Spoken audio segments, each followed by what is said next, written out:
यहाँ पर आप एक क्वेश्चन देख पा रहे हैं। A simple pendulum experiment for determination of acceleration due to gravity small G का वैल्यू पता करना है। In time taken for 20 oscillation is measurement by using a watch of 1 second least count. ऐसे क्वेश्चन रीड करने में और time जाने वाला है, तो हम सबसे पहले स्टार्ट करते हैं गिवन से और देखते हैं गिवन में अपने को क्या क्या दिया गया है यहाँ पे। तो आप देख पाएंगे सिर्फ हम गिवन यहाँ पे पहले मेंशन कर रहे हैं। तो गिवन में अपने को दिया गया है determination of acceleration due to gravity, small G का हमसे वैल्यू पूछा गया है परसेंटेज में, एंड नंबर ऑफ ऑक्सीलेशन कितने हैं, 20 ऑक्सीलेशंस हैं, 20 ऑक्सीलेशंस यहाँ पे कर रहा है पेंडुलम, ठीक है। And measurement by using a watch of 1 second least count.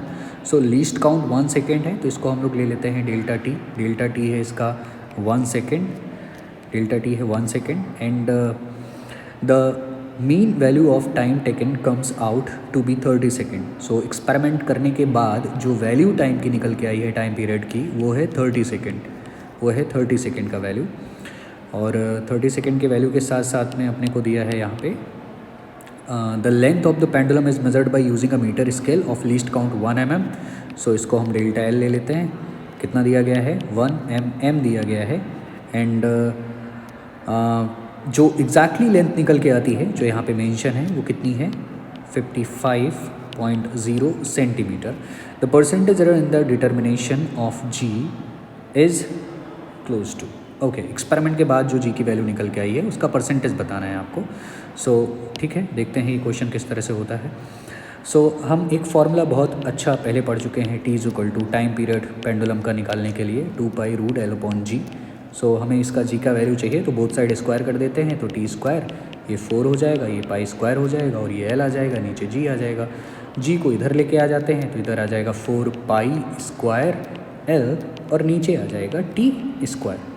अब इसको हमें फ्रैक्शनल एरर में चेंज करना है। तो फर्स्ट चैप्टर आप सभी ने पढ़ा होगा, units and measurement, class 11th, तो वहाँ पर हम डायरेक्टली चेंज कर देते हैं। सो डेल्टा जी, नीचे क्या आ जाएगा, जी इक्वल टू 4π², ख़त्म हो जाएगा, न्यूमेरिक वैल्यू आ जाएगी इसकी। तो एल को कैसे लिखेंगे, डेल्टा एल और नीचे एल लिखेंगे, प्लस आ जाता है और इधर क्या आ जाएगा 2 और नीचे चला जाए, ऊपर चला जाएगा डेल्टा टी और नीचे आ जाएगा टी। अब तुम्हें सारी वैल्यूज़ रख देनी है। Delta g by g equal to delta L की वैल्यू आपको क्या दी गई है, 1 mm दी गई है यहाँ पे। सो अगर आप चाहें तो 1 mm से इसको सेंटीमीटर में कन्वर्ट कर सकते हैं, तो 0.1 सेंटीमीटर में आ जाएगा ये। तो यहाँ पे हम सीधा रखेंगे इसको 0.1 और नीचे एल का जो वैल्यू है, एल का वैल्यू है 55, सो 55 आ जाएगा प्लस 2 डेल्टा टी आपको कितना दिया गया है, 1 दिया गया है, और टी कितना दिया गया है, 30 सेकेंड। टाइम कितना लग रहा है, 30 सेकेंड का। बस इसको सिंप्लीफाई करना है और कुछ नहीं। नीचे हम वापस से इसको ऐसे लिख देते हैं 55 × 30, देन ऊपर कितना हो जाएगा 0.1 मल्टीप्लाई विथ 30 प्लस इधर कितना हो जाएगा 2 × मल्टीप्लाई विथ 55। इसको सॉल्व करेंगे तो ऊपर 3 बचेगा और इधर कितना बच रहा होगा, इधर 10 हो जाएगा और इधर हो जाएगा 110।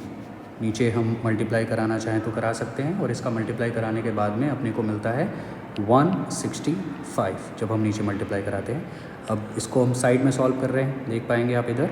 सो इसको सिंप्लीफाई करने के बाद में अपने को मिलने वाला है यहाँ पे 113, 113 ऊपर मिल रहा है और नीचे कितना मिल रहा है, 165 मिल रहा है। और देख पा रहे होंगे इसके साथ में ये 0 भी ऐड होगा, तो ये 30 था तो 3 था और इसके साथ में 0 भी चला जाएगा। सो नीचे एक ये जो 0 था, ये जो 0 था ये इधर भी आ जाएगा। सो 113 और क्या आ जाएगा 0, और 0 अभी नहीं आएगा बेटा, जब हम 100 से मल्टीप्लाई कर रहे होंगे तब 0 आएगा।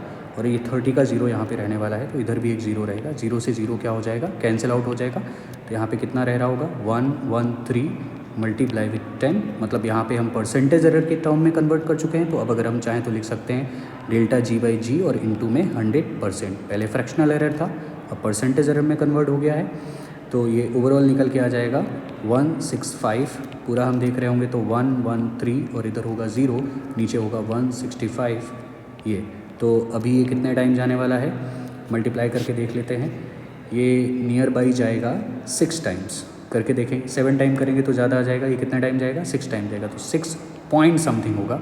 अब हम आंसर में देखेंगे कि 6 पॉइंट समथिंग कौन सा है, तो आप देख पा रहे हो ये बी आंसर इसका है 6 पॉइंट समथिंग, तो 6 पॉइंट समथिंग का मतलब हो जाता है 8, और ये परसेंटेज एरर हमें पता चल गई किसकी, स्मॉल जी की। एक्सेलरेशन ड्यू टू ग्रेविटी का परसेंटेज एरर आपको पता चल गया यहाँ पे।